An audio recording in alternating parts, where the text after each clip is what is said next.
श्रीराम आपल्या सर्वांच्या हृदयस्थ वसणाऱ्या आत्मारामास साष्टांग प्रणिपात करून गोस्वामी तुलसीदास रचित श्री रामचरितमानस या ग्रंथातील जो पंचम सोपान सुंदरकांड याचं आपण चिंतन करत आहोत. सज्जनहो, हे आपलाच कथा चिंतन क्रमांक 956. काल आपण विभीषणाचा राज्याभिषेक अभ्यासला आणि नंतर लक्षात आलं की कर्मधर्म संयोगाने आपल्या सुंदरकांड मधलं हे 100वे कथा निरूपण होतं. विभीषणावरती प्रभू रामचंद्रांनी या राज्याभिषेकाचे संस्कार करताच सुमन वृष्टी नभ भई अपारा अशा पद्धतीने देवतांनी या आकाशातून आपला हा आनंदोत्सव साजरा केला. विभीषणावरती प्रभू रामचंद्रांनी केलेली ही कृपा पाहून त्यांचं हृदय भरून आलं आणि त्यामुळेच शेवटच्या टप्प्यामध्ये आम्हाला गोस्वामीजी प्रभू रामचंद्रांचं अंतरंग सांगताना म्हणतात की प्रभू रामचंद्र अकारण कृपा करणारे आहेत. जो संपत्ती सिव राव नहीं दिन्ही दिये दसमात सोई संपदा विभीष नहीं सकुच दीन्ही रघुनाथ. अत्यंत संकोचाने आपण कोणावरती काही उपकार करत नाहीये या भावनेतून किंबहुना आपल्या दासाचं आपल्यावरती असलेलं समर्पण, त्याचा हा त्याग या सर्वांची आठवण ठेवून प्रभू रामचंद्र अत्यंत संकोचाने आपल्या या दासाला त्याच्या कल्पनेच्या पलीकडे असलेलं हे लौकिक जगातलं पद देऊन जातात, त्याला लंकापती करतात. अशा या प्रभू रामचंद्रांचा स्वभाव आपण या विभीषण प्रभू रामचंद्र संवादामधून अभ्यासला. या सख्यत्वाच्या भावनेमधून प्रभू रामचंद्रांनी आपल्या अंतरंगाची जी उकल विभीषणासमोर मांडली, त्याद्वारे आमच्यासारख्या अनेक गरीब रामाच्या भक्तांना कितीतरी परमार्थाचे मोती माणिक मिळालेले आहेत. आणि त्यातून मग आमच्या जीवनाची दिशा देखील विभीषणासारखी असावी, समर्पणाची असावी, शरणागतीची असावी. हे सूत्र आपण अंतःकरणामध्ये ठेवावं आणि जे काही आपल्यासाठी रामचंद्रांनी रचून ठेवलेलं आहे ते आपल्या कल्याणाचं आहे. या भूमिकेमधून आपण भगवंताला शरण जावं, हेच या समस्त विभीषण चरित्राचं सार आहे. आजपासून आपल्याला एका वेगळ्या कथाभागाकडे गोस्वामीजी घेऊन जाणार आहेत. त्याचं गायन आपण आजच्या चौपायांमधून करूयात. सीताराम सीताराम रामा सीताराम सीताराम रामा अस प्रभु छाड़ी भजई जे आना ते नर पशु बिनु पूछ बिशाना निज जन जानी ताहि अपनावा निज जन जानी ताहि अपनावा प्रभु सुभाव कपिकुल मन भावा पुनि सर्वज्ञ सर्व उर्वासी सर्व रूप सब रहित उदासी सीताराम सीताराम रामा सीताराम सीताराम रामा बोले बचन नीति प्रतिपालक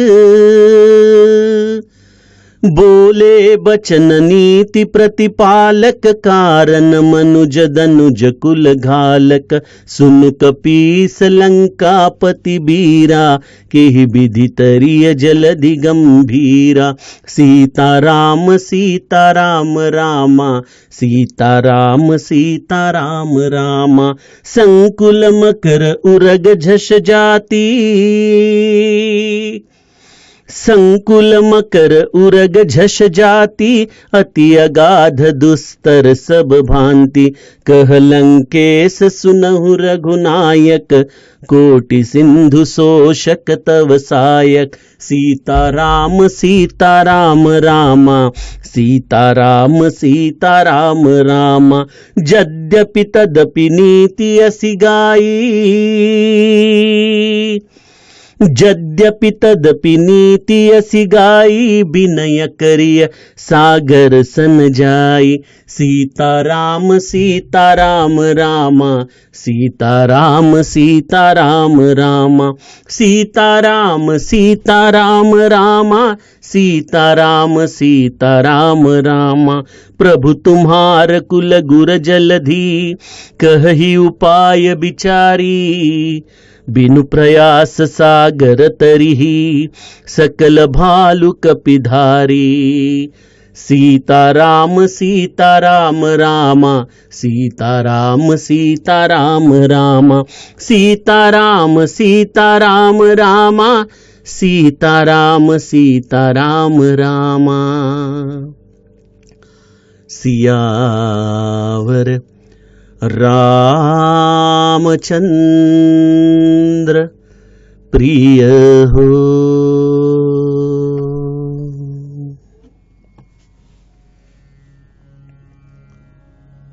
सज्जनो, जीवनामध्ये यशस्वी होणं, आपल्या मनाच्या पलीकडे देखील असलेल्या या लौकिकातल्या उपाधींना प्राप्त करणं, हे दोन प्रकाराने आपल्याला साध्य करून घेता येऊ शकतं.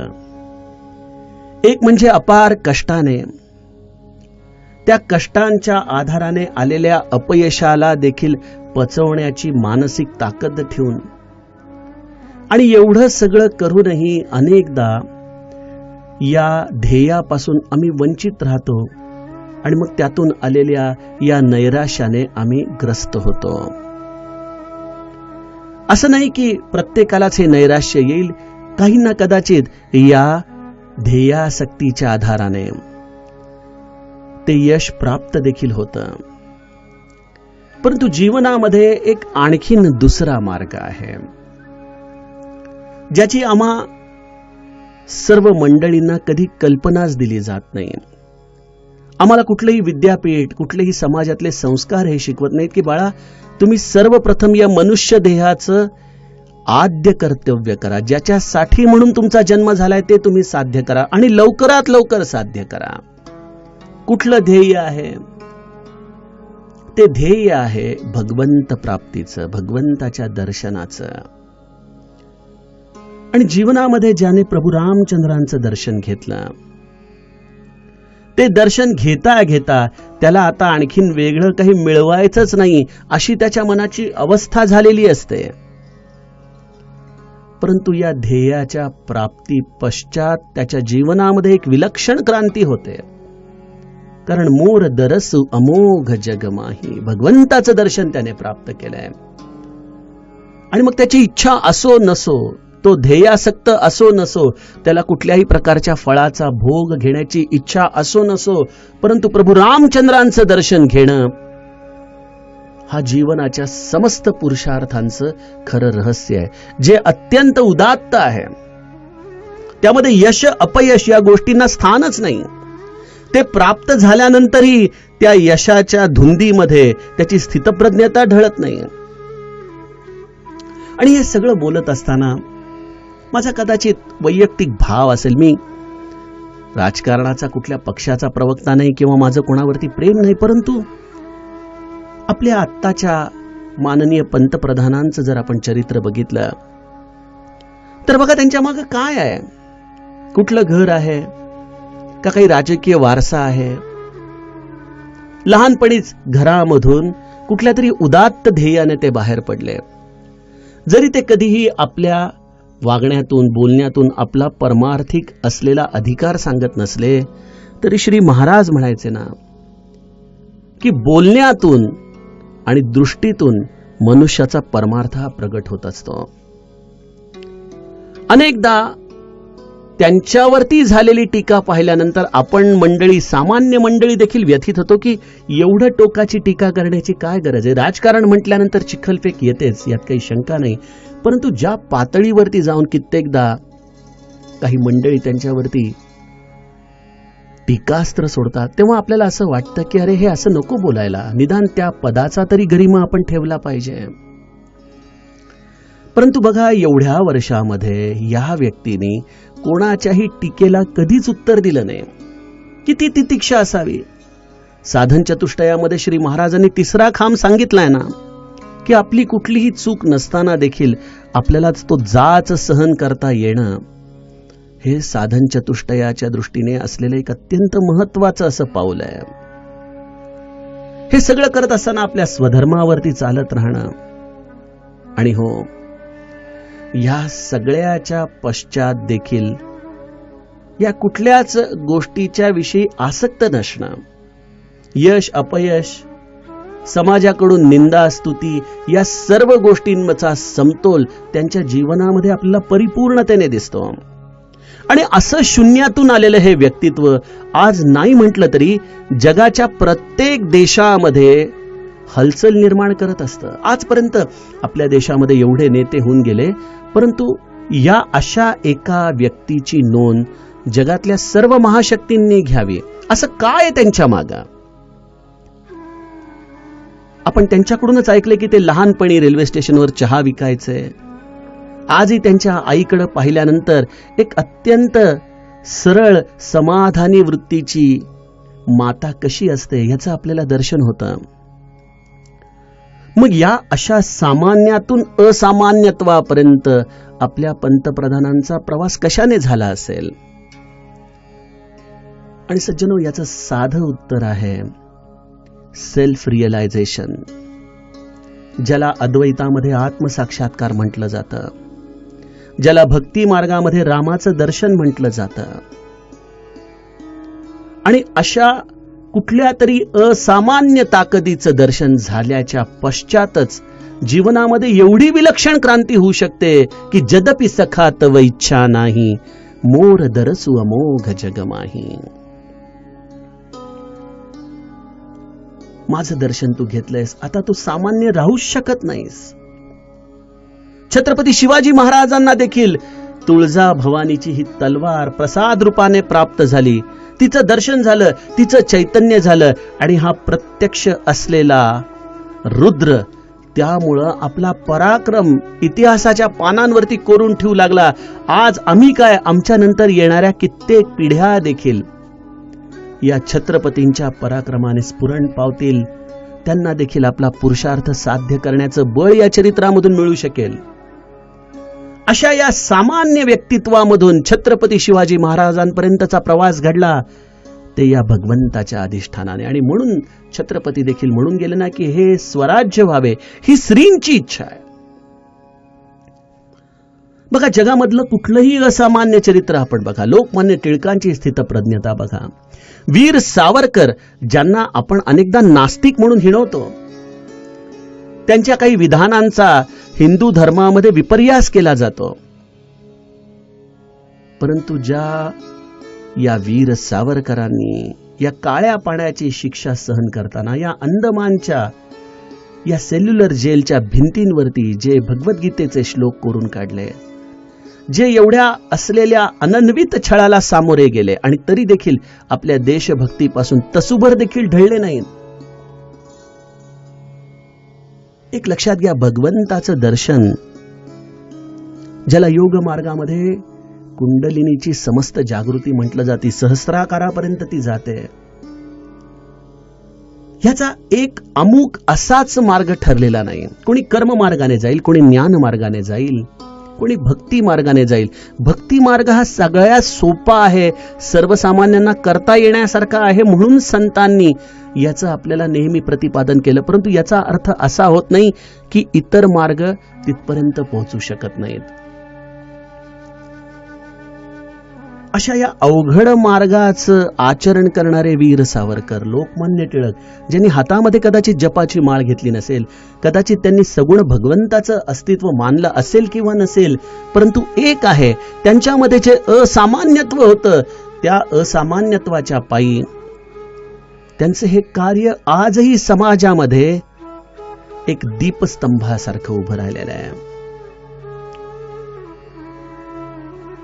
कुठलीही प्रतिभा असो या विश्वामधली, ज्यांनी ज्यांनी म्हणून असं असामान्य कार्य करून घेतलेलं आहे, त्या प्रत्येकामध्ये तो दैवी अंश काही प्रमाणामध्ये का होईना प्रगट झालेला असतो. आणि म्हणून समर्थांनी देखील दासबोधामध्ये एक ओवी रचलेली आहे की जिथं जिथं काही विशेष अधिष्ठान आहे, जिथं जिथं काही म्हणून विशेष दर्शन आहे ते माझ्या सद्गुरूचं अधिष्ठान आहे असं समजावं. उपासनेचा मोठा आश्रय, उपासने विन निराश्रय. ही उपासना प्रत्येकाची वेगवेगळी असू शकेल. बघा, आपण जेव्हा गायनामध्ये एखादा स्वर लावतो, जेव्हा तो स्वर आपल्या अगदी परावाणीपर्यंत आपल्याला स्पर्श करून जातो, एक आत्मिक विलक्षण समाधान होऊन जातं. त्या स्वराची असलेली नजाकतता, त्या स्वरावरती त्या गायकाने घेतलेले परिश्रम, आपल्या स्वतःला नीतीच्या आधाराने अत्यंत जर त्याने शुद्ध ठेवलं असलं तर गायनाची ही स्वर साधना देखील तुमच्या कुंडलिनीचं उद्दीपन करू शकते. तुमच्यामध्ये एक विलक्षण दैवी अशा स्वरांची अनुभूती आणू शकते.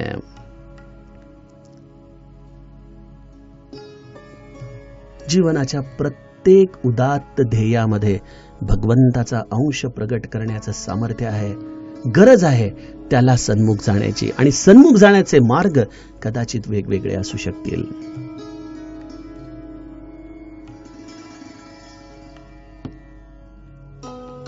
या सर्व मंडळींनी जीवनाचं ध्येय जाणलं, ते ध्येय प्राप्त केलं, आणि त्यानंतर त्यांच्याकडून रचलं गेलेलं हे सर्व प्रकारचं कर्तृत्व हा केवळ इतिहास आहे.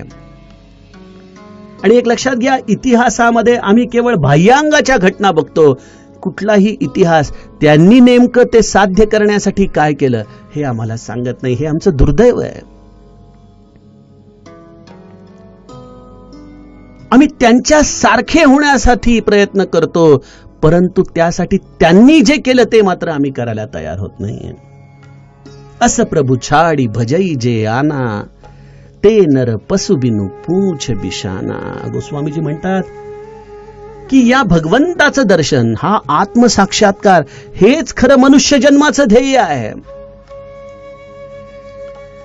आणि असे प्रभू त्यांच्या दर्शनाच्या पश्चात अत्यंत संकोचाने, तुझ्यासाठी मी काय देऊ, काय देऊ, कुठलं ध्रुव ताऱ्याचं अढळ स्थान तुझ्यासाठी निर्माण करू, असा संकोचपूर्ण भावनेने त्या प्रत्येकाला सुयश प्रदान करत असतात.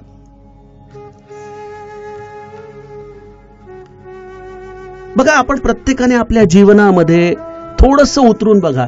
आज आपल्याला जे काही श्री महाराजांनी दिलेलं आहे, जे काही या रामाच्या साधनेने मिळालेलं आहे, मी आपणास अत्यंत प्रामाणिकपणे प्रश्न विचारतो की तुम्हाला खरंच असं वाटतं का की हे सगळं काही तुमच्या परिश्रमाने तुम्हाला प्राप्त झालंय? तुमच्या हे सर्व काही तुमच्या कष्टाचं फळ आहे?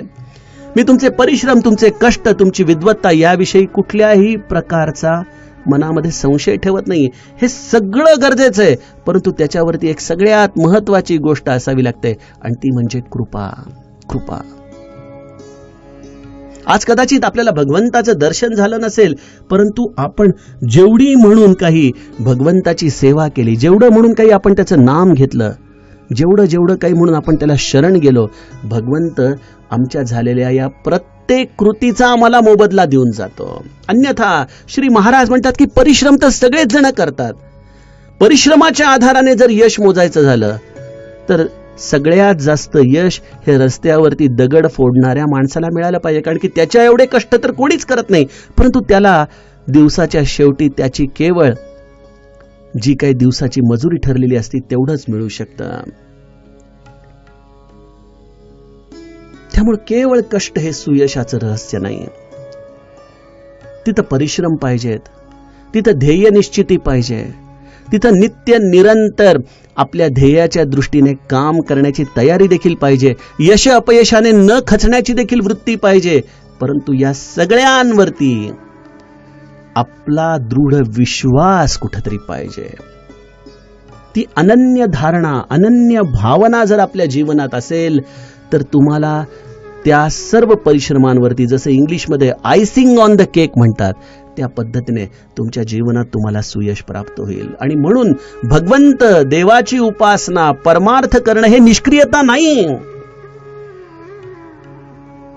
हे तुमच्या पुरुषार्थाचं खरं बळ आहे, खरं इंधन आहे. रामाशिवाय जे काही कराल ते तुमच्या जीवनामध्ये तुम्हाला कष्टच देईल, परंतु रामाच्या साक्षीने, त्याच्या अधिष्ठानावरती तुम्ही केलेलं जीवनामधलं थोडंसं कार्य देखील तुम्हाला प्रचंड यश मिळवून देतो. हो,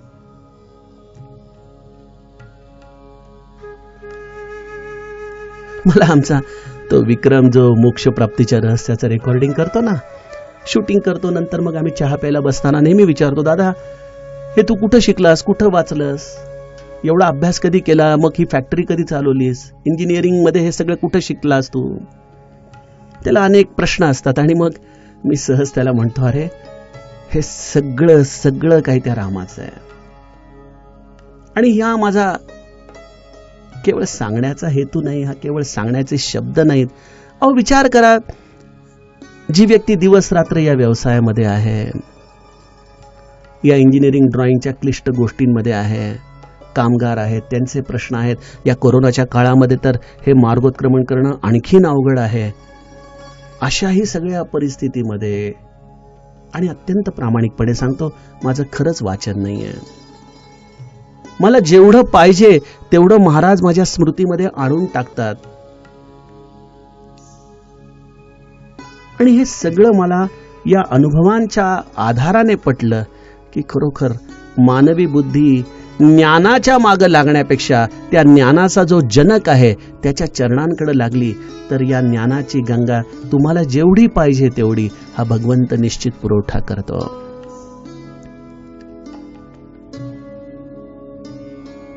आणि हे केवळ मी परमार्थातली प्रवचनं सांगतो, निरूपण सांगतो, कथा सांगतो म्हणून मी आपणास सांगत नाही.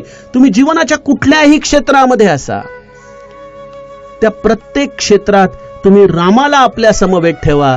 तो राम तुमच्या जीवनामध्ये काय क्रांती करून जातो हे प्रत्येकाने स्वतः अनुभवा. विशेषतः तरुण मुलांनी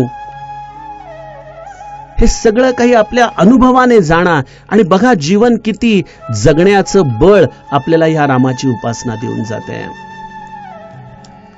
मध्यंतरी वृंदावनला गेलो होतो तेव्हा पूज्य बापूंच्या कथेमध्ये एक भाग नंतर टीव्हीवरती मी बघितला आणि त्यामध्ये फार सुंदर सूत्र पूज्य बापूंनी देखील प्रामाणिकपणे सांगितले की त्यांनी देखील वेगवेगळ्या संतांकडून वाचली, ऐकली.